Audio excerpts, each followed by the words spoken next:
sahabat podcast LES dimanapun kalian berada, balik lagi di Kencur episode keberapa ya sekarang kayaknya kita episode kedua untuk di tahun 2022. Di bulan Januari ini kita akan bahas mengenai temanya seputar mindful. Nah, buat teman-teman yang penasaran apa sih itu mindful, kenapa sih harus mindful? Mindful itu apa ya? Kok aku bingung gitu. Nah, teman-teman jangan khawatir. Kali ini akan ditemani sama saya, Sifat, yang akan memoderatori atau membawa acara podcast kali ini supaya makin seru. Dan saya nggak sendiri tentunya. Hari ini ada Mbak Yunike Setiawati, psikolog yang ada di LES. Aduh, cantik banget. Hai, Mbak Nike. Halo, Teh. Selamat sore. Selamat sore. Mbak Nike, makasih banget nih udah mau menyempatkan waktu buat hadir di podcast Kencur. Namanya Kencur sih ya, keluhan dan curhatan. Tapi sebenarnya bukan keluhan dan curhatan, tapi berbagai macam informasi seputar kesehatan mental. Nah, Mbak Nike, sebelum kita mulai, kayaknya para pendengar nih sama para penonton pengen tahu siapa sih Mbak Nike ini, aktivitasnya ngapain aja. Selain itu juga kalau misalnya nanti mungkin mau konseling sama Mbak Nike, ini Mbak Nike spesialisasi kasus-kasus yang ditangani apa aja ya. Nah, boleh dong di-share ke teman-teman para pendengar sama para penonton kita. Oke, baik. Terima kasih Teh untuk waktunya. Jadi teman-teman semua, salam kenal, selamat sore. Saya Nike, salah satu psikolog klinis yang jadi asosiat di Yayasan Cintai Diri Indonesia atau Komunitas Love Yourself Indonesia. Jadi seperti yang disampaikan oleh Teh Sifat tadi, saya berpraktek di sana sebagai psikolog klinis dan biasanya saya menangani kasus-kasus yang kaitannya sama gangguan kecemasan gitu ya. Kemudian ada gangguan depresi atau mungkin kadang-kadang saya juga dapat klien-klien dengan gangguan kepribadian juga gitu ya. Terutama yang paling sering itu BPD atau borderline personality disorder. Jadi ada gangguan juga di relasi dengan keluarga juga bisa gitu ya, atau mungkin trauma dengan relasi dengan pasangan itu juga sering saya hadapi, itu sering saya tangani gitu ya kasus-kasusnya. Jadi seputar itulah Teh yang saya handle kasus-kasusnya. Oke, wah seru banget ya. Jadi ternyata untuk yang masalah sering cemas-cemas akhir bulan belum dapat gajian gitu ya, cemas-cemas akhir bulan. Kalau itu saya sama sih. Indomie doang itu bisa nggak nih kira-kira dikonsulin sama Mbak Nike kalau kondisi kayak gitu? Boleh. Nanti kita sama-sama hitung gitu ya, gimana caranya mengelola. Aduh, pusing gitu ya. Oke, Mbak Nike seru banget nih. Jadi sebenarnya Mbak Nike ini nih mungkin banyak yang para pendengar sama para penonton belum tahu nih Mbak Nike ini tuh sebenarnya domisilinya di mana nih aktivitasnya? Kok bisa sih join di LES? Oh iya, oke. Saya domisilinya di Surabaya, jadi sebetulnya cukup jauh gitu ya sama pusat LES yang ada di Bandung, di Teh Sifat gitu, jauh banget. Jadi saya kerjanya remote atau online gitu ya, entah itu untuk sesi konseling maupun kalau ada webinar atau event-event lainnya. Jadi training juga saya online semua gitu intinya. Gitu. Jadi jarak tidak masalah gitu ya Teh. Betul ya, sebetulnya pandemi ini ternyata bukan hanya membawa musibah, tapi juga justru membawa berkah gitu ya. Berkah bahwa sesuatu yang mungkin kita anggap dulu nggak mungkin gitu, sekarang ternyata mungkin gitu ya. Konseling, online, belajar, dan lain sebagainya. Wah, seru banget nih. Oke, Mbak Nike nih ngomong-ngomong tentang si mindful. Kali ini tuh yang akan kita bahas adalah kita tahu ya kalau istilahnya mindful itu adalah now and here gitu. Artinya harus hadir saat ini juga. Tapi nih masalahnya adalah ini tuh susah-susah gampang Mbak Nike. Kadang ya lagi makan nih. Kadang lagi makan sambil nonton. Kadang nih lagi makan dengerin gosip. Atau misalnya lagi makan terus tiba-tiba main handphone. Apalagi handphone nggak bisa jauh. Nah sebenarnya pengen tahu nih Mbak Nike lebih lengkapnya si mindful sama mindfulness itu merupakan satu hal yang sama atau berbeda ya? Terus yang paling penting juga yang pengen kita tahu nih selain itu, kenapa ya? Kok bisa susah banget sih mindful? Iya, jadi memang mindful dan mindfulness itu sebetulnya satu arti gitu ya. Cuma kalau mindful itu lebih ke state atau lebih ke kondisi gitu ya. Apakah kita fokus atau tidak, itu lebih, kalau istilahnya tuh mindful. Kalau mindfulness itu memang lebih ke istilah formalnya dari mindful. Jadi sebetulnya mindfulness itu adalah satu kondisi di mana kita dengan sengaja atau intentional gitu ya, memfokuskan atau membawa fokus perhatian kita untuk hadir di sini dan kini. Jadi here and now. Di Indonesia kan jadi di sini dan kini. Atau present moment gitu ya. Jadi kita menerima apa yang kita apa yang kita alami gitu saat ini. Menerima bukan berarti kita harus setuju atau menyukai. Jadi betul-betul kita mengakui bahwa it exists gitu ya. Itu sudah cukup sebagai satu penerimaan. Jadi tanpa penilaian juga, tanpa judgement. Jadi kita nggak menilai apakah itu baik buruk, benar atau salah, bisa diterima atau tidak bisa diterima, dan seterusnya. Jadi itu sih Teh kalau pengertian formal dari mindfulness. Nah, tadi kan gitu. Mbak Nika menjelaskan nih, sebenarnya kalau si mindful itu adalah bagaimana cara kita here and now, gitu ya, hadir pada momen saat ini. Misalnya saat ini kita lagi podcast gitu ya, benar-benar hadir gitu, nggak kemana-mana gitu.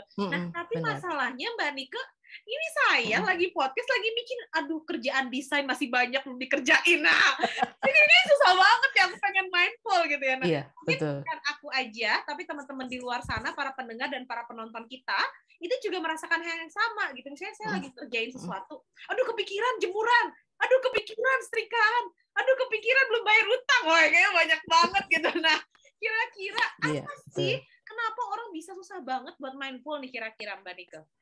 Iya, jadi betul yang tadi Teh Sifat sampaikan ya.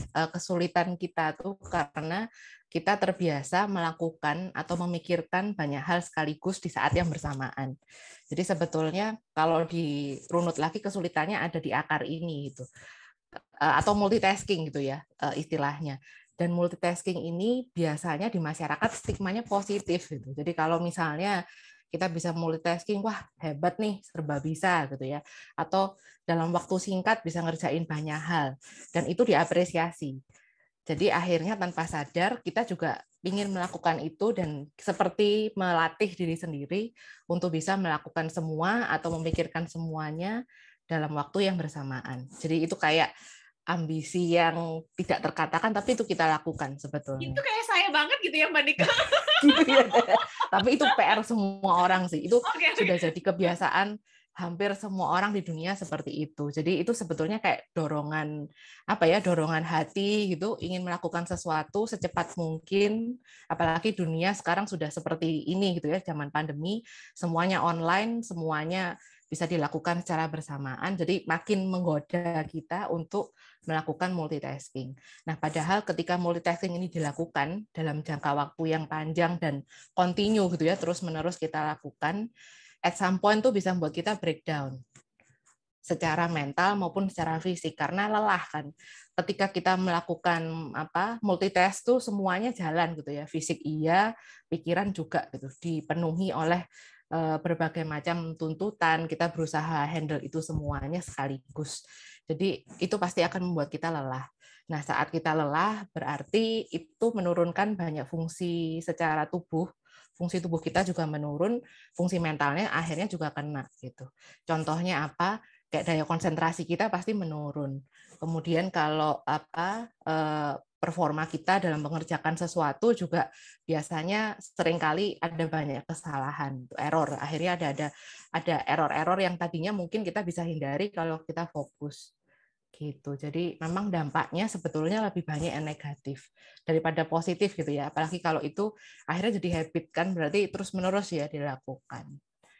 Gitu sih Teh. Dan itu tadi ya, karena itu disupport oleh masyarakat. Jadi tanpa sadar kita lakuin terus gitu. Oke, jadi karena itu mendatangkan apresiasi kan.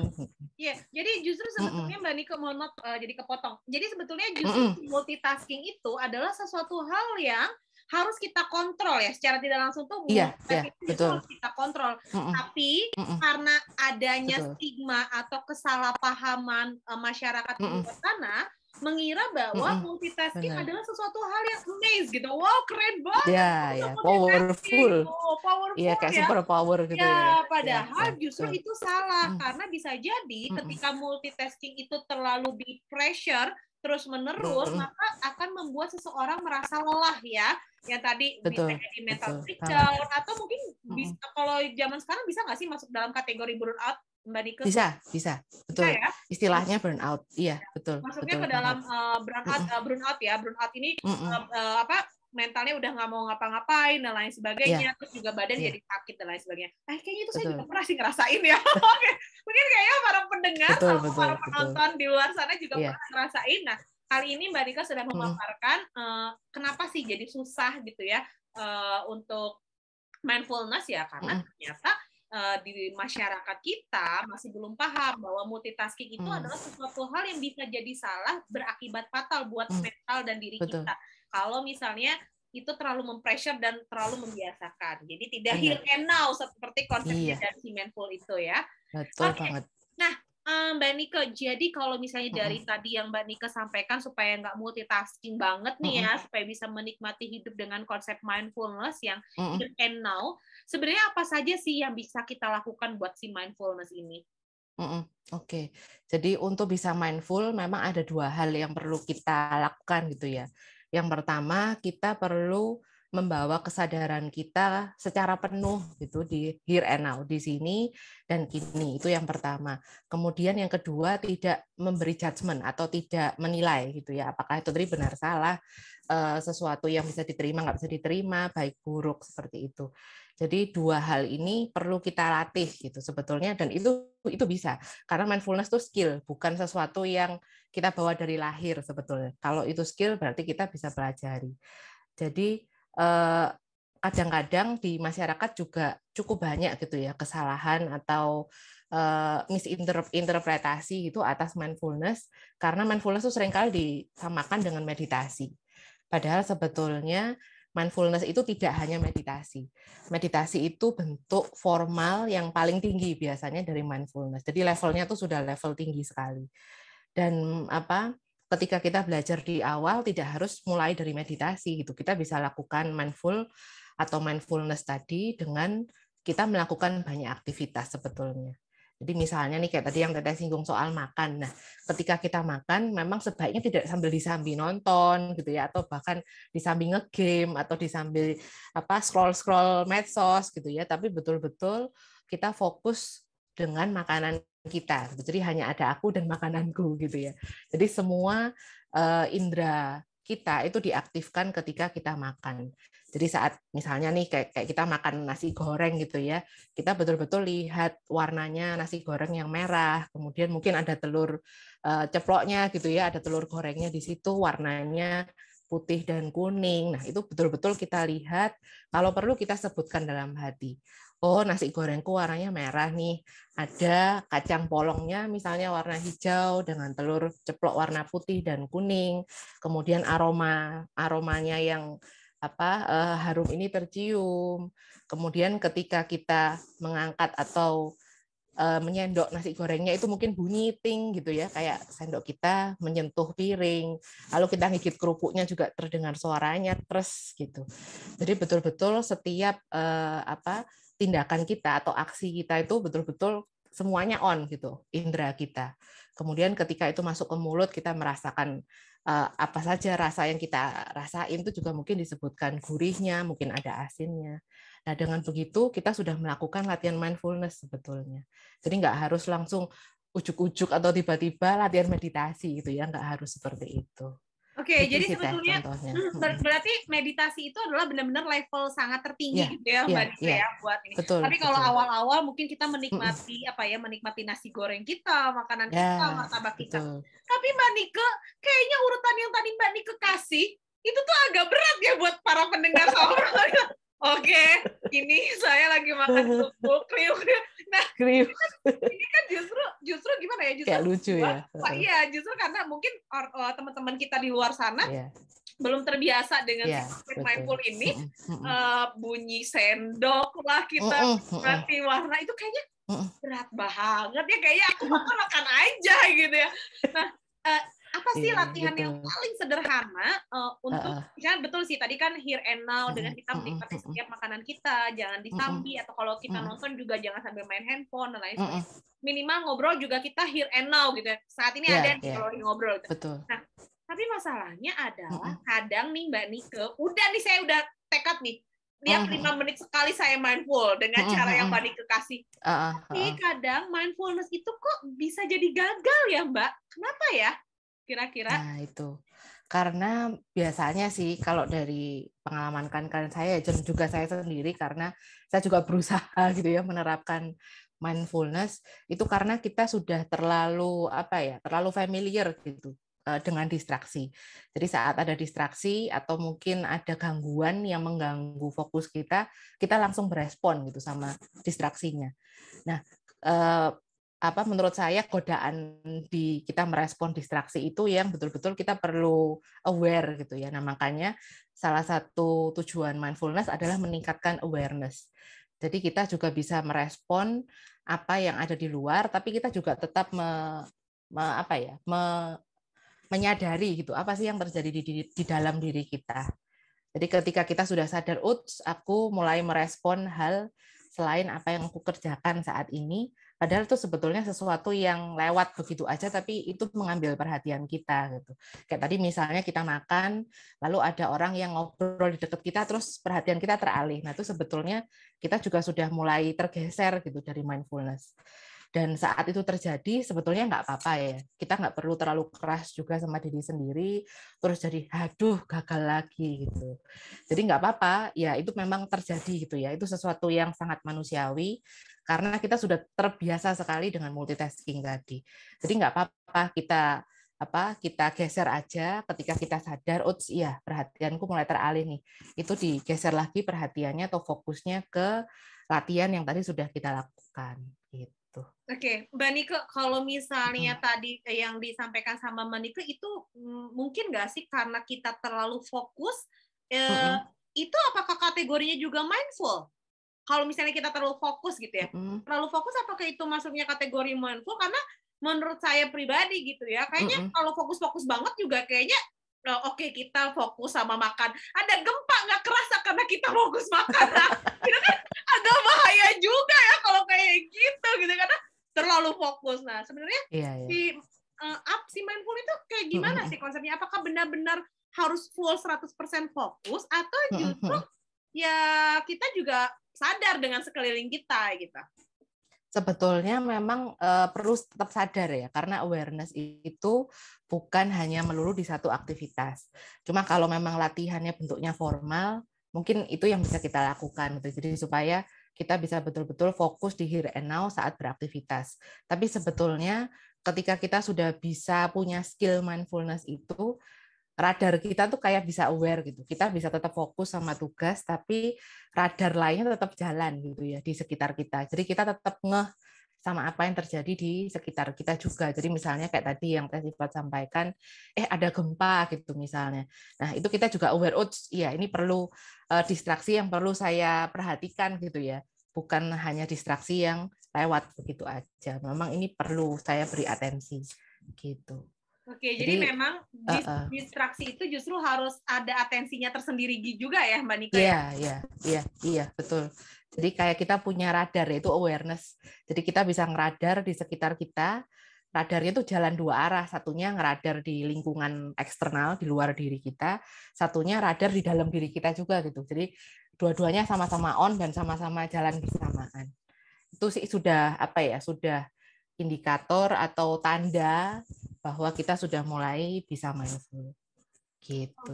Wah, ini sebenarnya agak susah-susah gampang. Jadi teman-teman yang perlu teman-teman perhatikan ya, para pendengar dan para penonton di luar sana, bahwa sebetulnya mindfulness itu bukan hanya fokus di satu tempat atau di satu titik aja gitu. Jadi nanti kalau ada gempa teman-teman emang gempa ya gitu nggak gitu juga. Tapi teman-teman benar-benar jadi aware sama distraksi yang ada, kapan teman-teman harus mengambil tindakan. Dan betul, juga teman-teman bisa membedakan. Betul, dan teman-teman juga jadi sadar ya Mbak, mana nih distraksi yang sebenarnya mendingan kita abaikan aja dan jadi betul ya, seperti nanti at some point bisa seperti itu. Kalau kita saat gitu ya.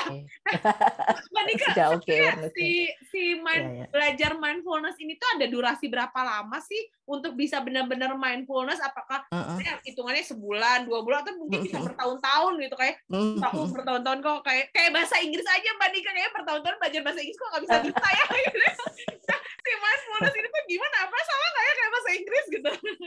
Kalau menurut saya pribadi, sebetulnya ini tuh keterampilan yang perlu diasah terus-menerus ya, Teh. Sama kayak tadi yang Teh sifat analogikan bahasa, itu kan kayak sebetulnya never ending learning gitu ya. Jadi kita perlu lakukan itu terus-menerus sehingga kemampuannya makin terasah. Jadi menurut saya sih nggak ada waktu exactnya ya, harus sampai sebulan, 2 bulan gitu tuh nggak bisa juga, karena nanti ketika kita stop suatu saat, jadi sudah bisa, terus kita nggak melakukan, itu tuh juga bisa nanti tumpul lagi. Karena itu kan awareness ya. Jadi kalau awareness atau kesadaran itu perlu dilatih secara kontinu gitu, supaya itu tetap jalan. Kalau kita stop ya ntar jadi tumpul lagi, nggak jadi tajam. Gitu. Oke, ini mungkin lebih kayak gini kali ya Mbak Nike, kayak pisau. Kalau misalnya nggak diasah ya nggak akan tajam, dia akan terus-terusan tumpul gitu ya. Jadi sesuatu yang tidak terlatih ya akan terus-terusan tumpul. Nah, masalahnya adalah teman-teman mau kapan nih latihannya? Nah, itu dia ya. Jangan mulai besok ya, mulai sekarang. Mulai sekarang. Jadi pas habis dengerin podcast kita nih, teman-teman harus langsung lakukan saat ini mencoba, juga mindful gitu ya, tapi nggak usah mencoba. Ya minimal rasainlah itu rasa kerupuk yang teman-teman makan gitu ya.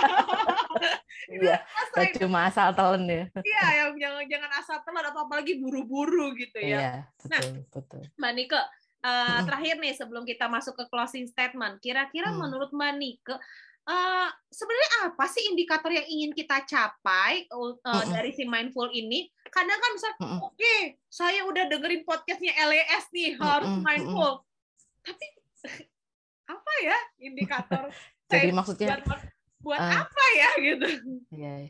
Maksudnya tuh ini ya Teh. Jadi kalau kita mindful tuh tanda-tandanya apa sih? Gitu kan Teh? Betul, satu tanda-tandanya apa? Terus kira-kira saya ini udah latihan nih mindful, tapi saya nggak tahu ini udah mindful apa sudah belum. Apa gitu. belum? Nah, iya betul. Karena kan mungkin kebanyakan orang yang secara awam gitu ya, yang terlalu paham, agak bingung nih mendefinisikan atau mengkategorikan saya sudah mindful atau belum. Nah, menilai diri sendiri ya. Iya betul, itu gimana sih sebenarnya indikatornya Mbak Nike? Oke, jadi kalau indikator saya nggak berani ya pakai standar saya sendiri. Jadi saya ambil dari Kirk Warren Brown dan Richard M. Ryan di tahun 2003, kedua ahli ini menyusun satu skala gitu ya, namanya Mindfulness Attention Awareness Scale. Jadi satu skala yang mengukur kita tuh bisa punya awareness atau kesadaran untuk mindful atau tidak. Nah, mereka membuat gitu ya satu indikator yang berisi 5 hal untuk menilai apakah kita mindful atau tidak. Jadi yang pertama adalah non-reactivity to inner experience. Jadi individu ini bisa tetap tenang dan tidak reaktif gitu ya terhadap perasaan atau pikiran yang biasanya atau sebelum kita belajar mindful itu jadi trigger atau jadi pemicu respon emosi kita. Nah, itu pasti tiap orang beda-beda ya Teh. Jadi satu orang dengan orang lainnya itu pasti akan berbeda triggernya. Jadi saat trigger itu muncul dan kita aware bahwa nah ini triggerku, ini trigger saya. Sebelumnya itu kita ke-trigger, setelah kita belajar mindfulness, loh iya ya, kok aku nggak apa-apa ya dapat situasi yang sama, ternyata aku nggak sereaktif dulu. Itu tanda pertama. Kemudian tanda kedua, si individu ini mampu mengamati, kemudian mengenali, dan merespon sensasi gitu ya. Jadi sensasi itu apapun yang kita rasakan dari lingkungan, kemudian pikiran dan perasaan yang terjadi dalam diri kita. Dan biasanya betul-betul mengenali gitu ya. Kalau misalnya merasa takut ya kita bisa ngomong, oh ya saya merasa takut. Jadi betul-betul mengenali apa yang terjadi di dalam diri sendiri. Kemudian yang ketiga, individu ini mampu untuk tetap berada di momen here and now atau di momen kini dan sini, serta mampu mengabaikan distraksi yang tidak purposeful atau distraksi yang tadi tidak berguna gitu ya. Jadi kayak cuma orang ngomong, akhirnya perhatian kita teralih. Jadi kita bisa memilah mana distraksi yang memang penting untuk kita beri atensi, mana yang tidak. Kemudian yang berikutnya adalah describing atau labeling with words. Jadi kita bisa mendeskripsikan perasaan dan pikiran kita dengan kata-kata yang konkret gitu ya. Jadi bukan hanya ya kayak ginilah gitu, bukan, tapi dia bisa mendeskripsikan, oke, aku ngerasa cemas karena khawatir tentang, nah dia bisa ceritakan. Kemudian yang terakhir adalah non-judging experience. Jadi artinya kita mampu menerima keberadaan atau eksistensi gitu ya, pikiran dan perasaan dengan lebih objektif tanpa ada penilaian atau baik buruk atau salah benar gitu ya. Jadi betul-betul bisa secara objektif menerima keberadaan pikiran maupun perasaan kita. Jadi itu sih Teh indikatornya, ada 5 hal itu. Wow, saya sampai terpana. Wah, lumayan banyak juga ya, tapi sebenarnya yang paling sederhana adalah teman-teman sadar begitu ya. Itu yang paling penting ya tadi ya. Adalah teman-teman sadar bahwa teman-teman, oh saya sadar nih saya terdistraksi dengan orang dan saya harus mengabaikan karena itu tidak penting. Kecuali distraksi itu bisa mengakibatkan sesuatu pada diri kita. Contohnya tadi kayak gempa gitu ya. Wah, kita jangan harus sadar tuh kalau misalnya si gempa itu mendistraksi kita is fine kalau kita saat itu nggak fokus dengan makanan kita, tapi kita fokusnya beralih justru ke gempa itu karena itu sesuatu hal yang penting juga ya. Jadi intinya bisa gini nggak sih Mbak Nike, si mindful itu adalah mengalihkan atau kita bisa switch gitu. Kita kapan harus mindful? Kan ada kondisi-kondisi emergency yang sebenarnya wah kita harus switch nih gitu. Nah itu bisa sih nggak kayak gitu mindful ini? Tergantung kita mendefinisikan emergency itu seperti apa ya Teh. Kalau memang kayak kondisi gempa atau mungkin kondisi darurat lainnya, pasti itu dinilai emergency ya secara objektif. Tapi ke kondisi emergency lainnya, nah itu kan trigger individu per individu pasti akan beda ya. Jadi itu yang kita perlu kenali dulu. Sebetulnya hal-hal apa sih yang bisa men-trigger saya? Dengan kita punya awareness itu, kita lebih gampang nantinya belajar untuk memilah mana trigger yang kita bisa beri atensi, mana yang let it pass gitu. Wah, cukup menarik banget ya kita bahas tentang si mindful nih, jadi teman-teman tuh sebenarnya bukan masalah sulit nih. Kita lagi bahas betapa sulitnya mindful. Ternyata teman-teman satu kalau mau mindful tuh yang paling penting adalah siap dulu dari kita ya. Jangan siap dulu dari kita, jangan cuma sekedar mau tapi ya udah mau besok aja gitu. Besok akhirnya nggak dikerjain sama sekali. Besok. Iya, besok gitu. Ini nggak dikerjain sama sekali. Jadi paling penting adalah di mana-mana itu segala sesuatu yang kita lakukan adalah niat, teman-teman nih. Dengar ya, teman-teman, satu niat. Betul. Terus yang kedua adalah langsung eksekusi, jangan dinanti-nanti. Awal-awal segala sesuatu itu pasti terasa berat, betul ya Mbak Nike ya? Awal-awal pasti akan terasa berat. Tapi jangan dulu dipaksakan sama teman-teman, minimal latihan dulu sehari 5 menit. Bisa nggak sih Mbak Nike kalau mindful minimal 5 menit bisa, aja? Boleh. Malah saya setuju begitu Teh. Jadi supaya kita mulai dengan target yang minimal gitu ya. Jadi supaya itu nggak membebani kita. Kalau kita sudah mulai dengan target yang misalnya, wah aku harus bisa nih kurang lebih 1 jam mindful. Nah itu tuh berat banget. Terus ngomongnya tiap hari lagi lah. Itu kan akhirnya kita jadi malas meneruskan atau untuk jadi konsisten gitu ya di latihan itu. Jadi kita mulai dari yang minimal, mungkin nggak 5 menit tapi 3 menit. Kita pasang timer begitu, entah itu kita mau makan atau mau belajar atau bahkan jalan-jalan, itu nggak masalah gitu. Tapi yang penting kita mengaktifkan semua indera dan aware sama pikiran dan perasaan kita saat berkegiatan, itu sudah bisa dikatakan itu latihan mindful. Dan nanti begitu 3 menitnya selesai, dimatiin. Dah target tercapai. Iya bener banget ya. Jadi target tuh jangan muluk-muluk ya. Jadi minimal satu-satu pelan-pelan, dan yang paling penting juga yang kedua selain ini ya teman-teman harus tahu kapasitas diri. Ya, kapasitas diri ya, jangan muluk-muluk dengan target 1 jam ya. Kalau teman-teman sanggupnya 2 menit nggak apa-apa.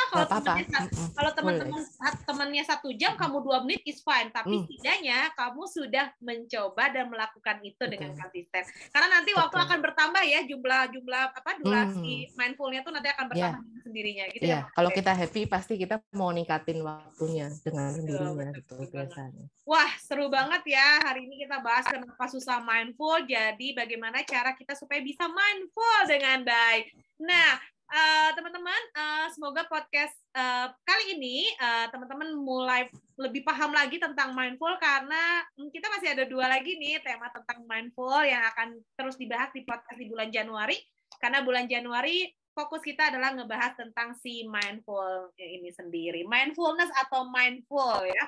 Nah, Mbak Nika, sebelum kita akhiri sesi kali ini, boleh dong kasih closing statement, motivasi nih biar teman-teman gitu ya. Soalnya tadi kayak makan kerupuk di Hayati, wortel kuning telur. Berat ya? Berat gitu. Aku mau makan nih, ya dipikirin gitu. Nah, jadi apa sih tips atau motivasi supaya teman-teman tuh bisa memulai mindful itu setelah mendengarkan podcast kita kali ini? Oke. Menurut saya mulailah dari hal-hal yang kecil. Pilih satu aktivitas yang kita paling nyaman lakukan untuk melakukan mindful ini tadi gitu ya, dan nggak hanya harus satu itu aja, kita bisa coba di beberapa situasi, dan jangan target diri sendiri terlalu tinggi. Itu aja sih untuk latihan, jadi supaya kita bisa lebih punya motivasi gitu ya untuk mau berlatih. Dan ketika kita gagal pun it's okay, nggak masalah. Jadi kita nggak perlu membebani diri sendiri atau mungkin memukul diri sendiri, kok aku nggak bisa ya. Jadi ya kita harus belajar move on gitu ya. Kalau udah gagal, oke, besok kita coba lagi begitu. Iya. Kalau kata Demasif, jangan menyerah ya Mbak Nika ya. Ya betul, jangan menyerah. Jangan menyerah gitu ya. Oke. Don't give up. Ya. Jangan don't give up. Terus yang paling penting adalah teman-teman coba dengan target seminimal mungkin. Jangan terlalu memaksakan diri. Betul. Jangan terlalu, pokoknya pastikan teman-teman harus bahagia ketika melakukan mindful ini supaya tujuan si mindfulnya teman-teman tercapai. Kayak gitu ya Mbak ya? Betul. Oke, sip. Thank you banget Mbak Nika sudah hadir nih di podcast kita kali ini yang bahas tentang kenapa sih sulit banget mindful. Nah, teman-teman jangan lupa follow akun Instagramnya Love Yourself Indonesia dan juga bisa subscribe. Ini bisa ditonton ya di YouTube-nya Love Yourself Indonesia, dan di Spotify juga teman-teman tinggal searching aja Kencur. Nah, nanti ketika searching Kencur muncul deh nanti ada Mbak Nika dan saya. Terima kasih teman-teman sudah mau dengerin podcast kita hari ini, dan juga terima kasih juga Mbak Nika untuk waktunya. Bye. Sama-sama Teh. Bye-bye.